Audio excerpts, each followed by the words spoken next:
आजच्या या व्हिडिओमध्ये आपण बघणार आहेत की जर तुम्हाला बिझनेस करायचा असेल, कारण की आजकाल प्रत्येकाच्या मनामध्ये येतं की आपण बिझनेस करावा। आजकाल सोशल मीडियाच्या माध्यमातून आपण खूप अशा उद्योजकांच्या गाथा बघतो किंवा कोणी छोट्यातनं गोष्टी सुरू केल्यात परंतु तो खूप छान सक्सेस झालाय, ह्या गोष्टी पण पाहतो। मग त्यावेळेस आपल्यालाही असं वाटतं की आपण पण जर काहीतरी बिझनेस चालू केला तर त्याचा नक्कीच फायदा होईल।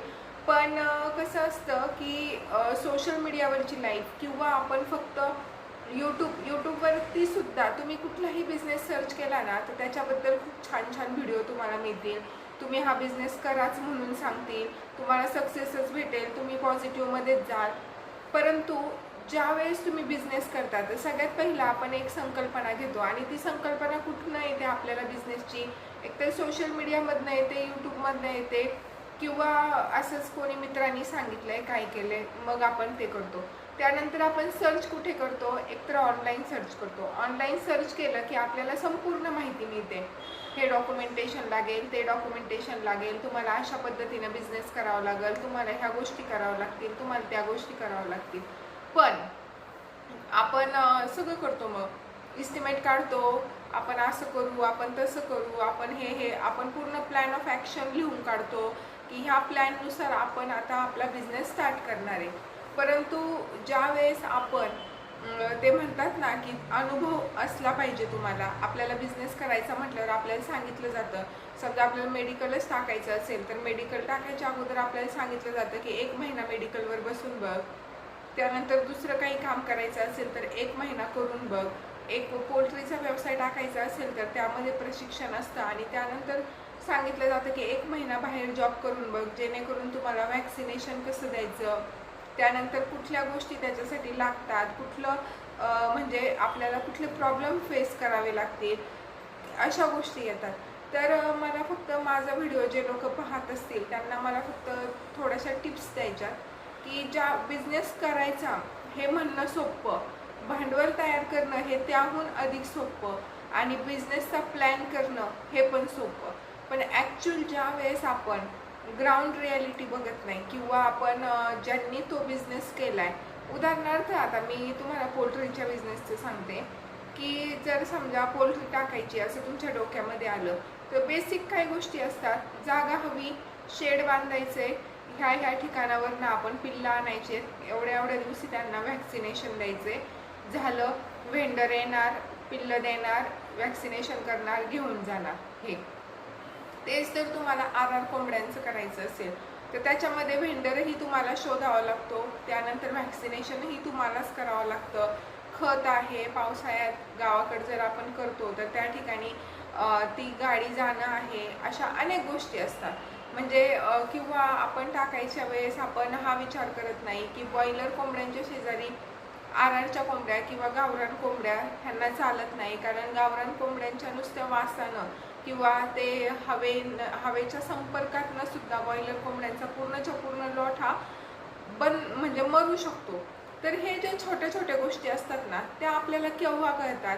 ज्या वेळेस आपल्याला एखादा बिझनेस करायचा आहे आणि तो बिझनेस करणारा व्यक्ती आपल्या संपर्कात असेल किंवा आपण पर्सनली जाऊन जर व्हिजिट दिली ना तर ते लोक काय सांगतात, आपल्याला ज्या गोष्टी आपल्याला यूट्यूबवरती पण माहिती मिळत नाही, यूट्यूबवरती फक्त जास्त करणं पॉझिटिव्ह गोष्टी सांगितल्या जातात, त्यामध्ये तुम्हाला असं देखील सांगितलं जातं की तुम्ही छोट्या याच्यातनं सुरुवात करा, तुम्ही कमी भांडवलातनं पण सुरू करू शकता, तुम्ही हा जुगाड करा, तो जुगाड करा। पण ॲक्च्युअल बिझनेस जेव्हा करायचा असतो ना तर त्यावेळेस सगळ्या सुविधा तुमच्याकडे असणं गरजेचं आहे, तरच तुम्ही तो बेस तयार करू शकता। तर फक्त म्हणजे पहिली गोष्ट की आपल्याला जे करायचं आहे, जो बिझनेस करायचा आहे त्याचं नॉलेज असणं अत्यंत गरजेचं आहे, कारण की आजकाल जागा आहे, भांडवल आहे, भांडवल कसंही करून माणूस बँकेतनं लोन काढतं, सोनं ठेवतं, काही अनेक पर्याय असतात, व्याजाने पैसे घेतं, भांडवल क्रिएट होतं। परंतु जो आपला आयडिया आहे, आपल्या दिमागमध्ये किंवा डोक्यामध्ये जी आयडिया आहे ती एक्झिक्यूट केल्याच्या नंतर आपल्याला जर एखादा प्रॉब्लेम आला तर तो प्रॉब्लेम कसा टॅकल करायचा किंवा त्या प्रॉब्लेममधनं आपण बाहेर कसं निघू शकतो, किंवा आपल्याला माहिती आहे की हा प्रॉब्लेम ह्या दिवसांनी किंवा ह्या गोष्टीत येऊ शकतो, मग तो प्रॉब्लेम जर आला तर आपण त्याला कसं ओव्हरकम करायचं हे जर आपल्याला माहीत असेल ना, आपण 100% बिझनेसमध्ये ना सक्सेस होतो। पण आपल्याला प्रॉब्लेम्सच जर माहिती नसतील, आणि कधी कधी काय होतं, आता बरेचसे लोक पुण्या मुंबईला जॉब करतात आणि असं वाटतं की गावाकडे शेती आहे, आपल्याला करायला आई वडील आहेत, तर आपण थोडासा जोडधंदा त्यांना टाकून देऊ किंवा आपण काहीतरी करू आणि मग आपण थोडंसं भांडवल टाकू, त्यांना डे टू डे लाईफचे थोडेफार पैसे चालू होतील. संकल्पना खूप छान असते, आपल्याला आपले 2 पैसे वाढवण्याची त्यामध्ये एक चुरस असते. पण काय होतं, आपण शहरांमध्ये असतो आणि शहरांमध्ये आपल्याला सांगणारं कोण असतं? फक्त गुगल बाबाच असतो. गुगलच सांगतं आपल्याला असं आहे, तसं आहे, तसं आहे, आणि आपण खटाटोप करून टाकलाही आणि त्यानंतर जर त्याच्यामध्ये काही प्रॉब्लेम झाला तर म्हणजे जे लोक शहरातनं काही लोक बिझनेस गावासाठी करत असतात, खूप लोक आहेत असे करणारे सुद्धा, तर त्यावेळेस मग काय होतं, एक निराशा आपल्या पदरी पडते आणि आपण म्हणतो की नाही, माझे स्टार काय बिझनेस करण्यासारखे नाही आहेत, मला बिझनेस परवडत नाही. तर ह्या चुका ज्या होतात ना, तर त्या होऊ नयेत याच्यासाठी आपण म्हणजे आपण ज्यावेळेस शिक्षण घेतो त्यावेळेस सुद्धा आपल्याला थेरी आणि प्रॅक्टिकल असतं. का असतं, आपण नुसतं थेरी करूनही पास होतोच ना, थेरीमध्ये पण तेच असतं आणि प्रॅक्टिकलमध्ये सुद्धा तेच असतं ना. परंतु थेरीमध्ये फक्त थेरॉटिकल नॉलेज आपल्याला मिळतं आणि प्रॅक्टिकलमध्ये छोट्या छोट्या गोष्टींचं नॉलेज आपल्याला मिळत असतं आणि आपल्याला ह्यामध्ये काय प्रॉब्लेम येऊ शकतात हे कळण्यासाठी प्रॅक्टिकल असतं. म्हणून ज्या वेळेस तुम्ही कुठलाही कोणताही धंदा करता, आता चहाचाच धंदा तुम्हाला करायचा समजा, भरपूर लोक करतात, फ्रँचायझीज घेतात किंवा चहाचं दुकान उघडतात, ओपन करतात. आता चहाचा जो धंदा आहे तो बेसिकली पावसाळा आणि हिवाळा ह्या 2 महिन्यात चालतो. उन्हाळ्यामध्ये चहाचा धंदा जो आहे ना, तो जवळजवळ 50 ते 60% डाऊन होतो. मग त्यावेळेस आपल्या दुकानाचं भाडं सुद्धा काही काही लोकांना निघत नाही आणि मग आपण काय म्हणतो की नाही, मला भाडंही निघलं नाही आणि गेले 4-5 म्हणजे पावसाळा किंवा हिवाळा या दिवसांमध्ये कस्टमर बेस बनवायलाच गेले, त्यामुळे मला हा धंदा परवडला नाही, मला करायचा नाही. परंतु त्याच्यामध्ये ऑप्शन्स पण शोधता आले पाहिजे, कारण हा मेंदू आहे ना, हा आपला असतो. आपण एकदा धंद्यात उतरलो ना, तर त्याच्यामध्ये आपल्याला रिन्युवेशन करता आले पाहिजे की ही गोष्ट केली तर मला फायदा होऊ शकतो. चहाचं दुकान टाकले, चहामध्ये आणखी काय व्हरायटी मी वाढवू शकतो का? दुकानाचं भाडं तर मी देतोच आहे, तेवढ्या जागेचं भाडं मी देतोच आहे, तर त्यामध्ये आणखी इनोव्हेटिव्ह मी काय करू शकतो जेणेकरून कस्टमर सुद्धा येतील, माझा खप होईल आणि चहाबरोबर दुसऱ्या गोष्टींचाही खप होईल.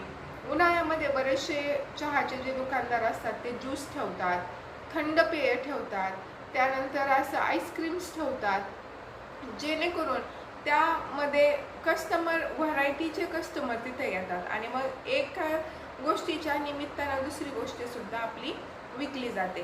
तर ज्या वेळेस आपण बिझनेस करायचं म्हणतो किंवा आपल्याला बिझनेस करायचा असतो, त्यावेळेस आपलं पूर्ण हे जे माइंड आहे ना, ते बिझनेस ओरिएंट झालं पाहिजे की मला प्रॉफिट झाला तर मी लगेच गाडी घेऊन फिरणार नाही, मी लगेच बंगलाच बांधणार नाही, त्या प्रॉफिटचा मी कसा आणखी जास्त माझा उद्योग वाढवेल आणि मी एक स्टेबल होईल, स्टेबिलिटी माझ्या जीवनामध्ये येईल.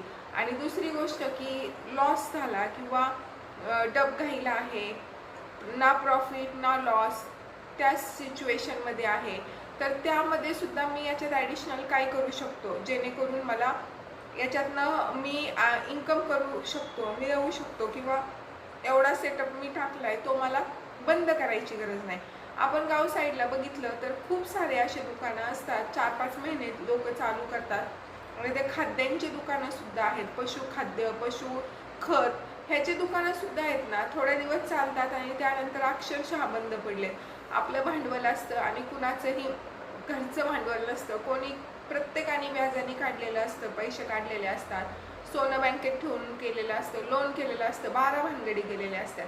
अशा सिच्युएशनमध्ये जर आपल्याला लोन फेडायचे सुद्धा पैसे येत नसतील तर ते मग कुठेतरी आपण डिमॉरलाइज होतो. त्याच्यामुळं कुठला पण धंदा करायचा म्हटलं, अप्स अँड डाऊन, आणि हा धंदा मी यशस्वीरित्या कसा पार पाडू शकतो किंवा मी याच्यात सक्सेसच कसा होईल.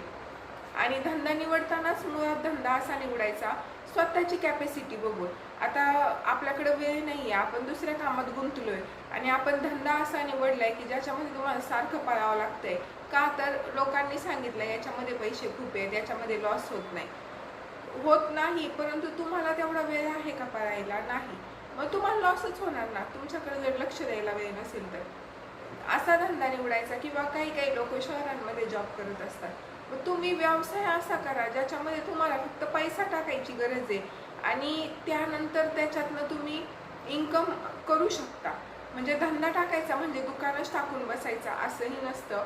ऑनलाईन सुद्धा भरपूर गोष्टी असतात. फक्त आपलं, मी जसं की सांगितलं की तुमचा मेंदू जर बिझनेस ओरिएंटेड असेल तर तुम्ही कुठलीही छोटी गोष्ट करायला लाजणार नाही किंवा ह्या गोष्टीला खूप वेळ लागेल म्हणून मी करणार नाही असं म्हणणार नाही.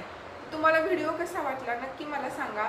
ह्या व्हिडिओचा एकच सारांश होता की तुम्ही ज्या वेळेस एखादी गोष्ट करायची म्हणता तर फक्त ऐकून किंवा तुमचा प्लॅन बनवून न करता तुम्ही त्या गोष्टीमध्ये कोण कार्यरत आहे, तुमचा मित्र असेल, गाववाला असेल, कोणी असेल किंवा कोणी नसेल, अनोळखी कोणी असेल, तर तुम्ही ना प्रत्यक्षात त्या ठिकाणी नक्की व्हिजिट द्या. आणि व्हिजिट दिल्याच्या नंतर तुम्ही बघा की तो कशा पद्धतीने तो धंदा करतोय किंवा कशा पद्धतीने ती गोष्ट हँडल करतोय, त्याला काही प्रॉब्लेम्स येत आहेत का, त्याला किती नफा होतोय, त्याचं लोन वगैरे जाऊन त्याच्या पदरात किती पैसे पडतायत, ह्या सगळ्या गोष्टी बघा.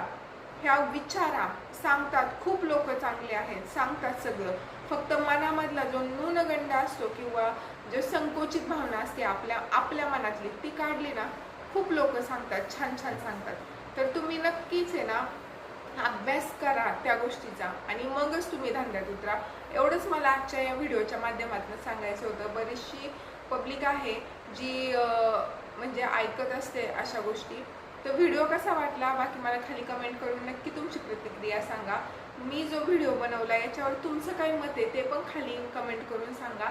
आणि प्लीज माझा व्हिडिओ आवडला असेल तर माझ्या चॅनलला सबस्क्राईब करा आणि व्हिडिओला लाईक करा.